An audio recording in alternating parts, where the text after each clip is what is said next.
Spot ലൈവിന് പോകുന്നത് മംഗളൂരുവിലേക്കാണ്. മംഗളൂരു ബെൽത്തങ്ങാടിയിൽ 15-കാരനെ ദുരൂഹ സാഹചര്യത്തിൽ കുളത്തിൽ മരിച്ച നിലയിൽ കണ്ടെത്തിയ സംഭവം കൊലപാതകം.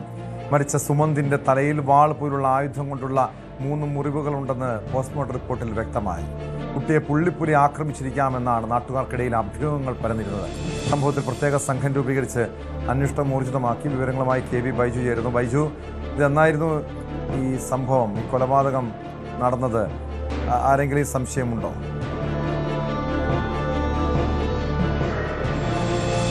ടോമെ, ബുധനാഴ്ച പുലർച്ചെയാണ് ഈ കുട്ടിയെ, അതായത് 4:30 കൂടിയാണ് ഈ കുട്ടിയെ കാണാനാവുന്നത്. ഈ വീടിന് തൊട്ട് സമീപത്തുള്ള ഒരു ക്ഷേത്രത്തിൽ ഈ ധനുമാസ പൂജയുമായി ബന്ധപ്പെട്ട് ഈ കുട്ടി പതിവായി പോകാറുണ്ട്. അവസാന ദിവസമായ ബുധനാഴ്ച രാവിലെ പുറപ്പെട്ട കുട്ടിയെ പിന്നീട് കാണാതാവുകയായിരുന്നു. അങ്ങനെ നാട്ടുകാർ തെരച്ചിൽ നടത്തുന്നതിനൊടുവിലാണ് ഈ കുളത്തിൽ ഇങ്ങനെ മരിച്ച നിലയിൽ കണ്ടെത്തുന്നത്. പിന്നീട് വെൻലോക്ക് ആശുപത്രിയിൽ, ജില്ലാ ആശുപത്രിയാണ് മംഗളൂരുവിലെ, വെൻലോക്ക് ആശുപത്രിയിൽ നടത്തിയ പോസ്റ്റ്മോർട്ടത്തിലാണ് ഈ ഒരു കണ്ടെത്തലുണ്ടായിരിക്കുന്നത്. അതായത് ഇതൊരു കൊലപാതകമാണെന്ന ഒരു സ്ഥിരീകരണം വരുന്നത്. അതായത് തലക്ക് 3 ആഴത്തിലുള്ള മുറിവുകളുണ്ടായിരുന്നു. ആ മുറിവുകളാണ് മരണകാരണം എന്നാണ് പറയുന്നത്. അതായത് വാള് പോലുള്ള ഏതെങ്കിലും ആയുധം കൊണ്ട് അങ്ങനെ വെട്ടേറ്റതാകാം എന്നാണ് സംശയം. പക്ഷേ എന്താണ് ഈ കുട്ടിയെ, 15 വയസ്സുകാരനായ ഈ സുമന്തിനെ ഇത്തരത്തിൽ കൊലപ്പെടുത്താനിടയെ കാരണമെന്ന് കണ്ടെത്താൻ സാധിച്ചിട്ടില്ല. പോലീസ് സംബന്ധിച്ച് പ്രത്യേക സംഘത്തെ രൂപീകരിച്ച് അന്വേഷണം വ്യാപിപ്പിച്ചിട്ടുണ്ട്. ഏതായാലും ഈ കുട്ടി ഏതെങ്കിലും ചെറുത്തുനിൽപ്പിന് തയ്യാറായിട്ടുണ്ടാവില്ല. ഈ കുട്ടിക്ക് ഈ തലക്ക് അടിയേറ്റപ്പോൾ തന്നെ ബോധരഹിതനാവുകയും പിന്നീട് ഈ കുളത്തിൽ കൊണ്ട് ഇടുകയായിരിക്കുമെന്നാണ് പോലീസിന്റെ ഒരു നിഗമനം.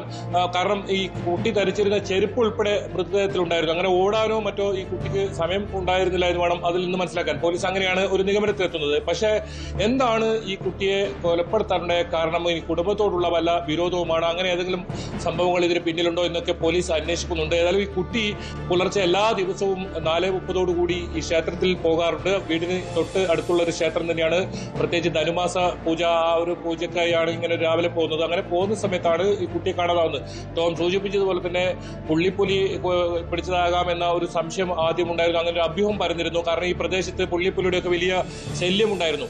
അങ്ങനെ ഒരു ധാരണയിലായിരുന്നു ഉണ്ടായിരുന്നത്. പക്ഷേ ഈ കുളത്തിന് സമീപം രക്തക്കറ കാണുകയും പിന്നീട് ഈ കുളത്തിൽ പരിശോധന നടത്തിയപ്പോഴാണ് മൃതദേഹം കണ്ടെത്തുന്ന സാഹചര്യം ഉണ്ടായത്.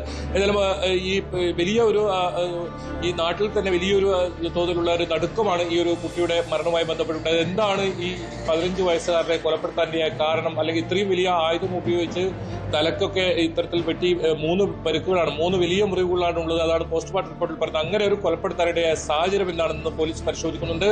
ഈ കുടുംബത്തോട് മറ്റേ വൈരാഗ്യമുള്ള ആളുകളുണ്ടോ, അവരെ കുറിച്ചുള്ള അന്വേഷണം നടത്തുന്നത്. നിലവിൽ പ്രതികളെ ആരെയും തന്നെ കണ്ടെത്താൻ സാധിച്ചിട്ടില്ല. ഇതാരാണ് ഈ കൊലപാതകം നടത്തിയതെന്ന് സംബന്ധിച്ച് സൂചന പോലും പോലീസിന് ലഭിച്ചിട്ടില്ല. അതുകൊണ്ടാണ് പ്രത്യേക 4 അംഗ സംഘത്തെ ഇപ്പോൾ രൂപീകരിച്ചിട്ടുള്ളത്. അതിൽ SP ഉൾപ്പെടെയുള്ളവർ മേൽനോട്ടം വഹിക്കുന്നുണ്ട്.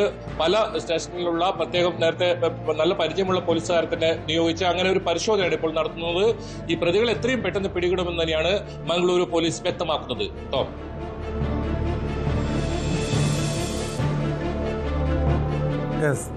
KV ബൈജു ആണ് വിവരങ്ങൾ നൽകിയത്. കൂടുതൽ വാർത്തകൾക്ക് News 18 Keralam YouTube channel subscribe ചെയ്യുക.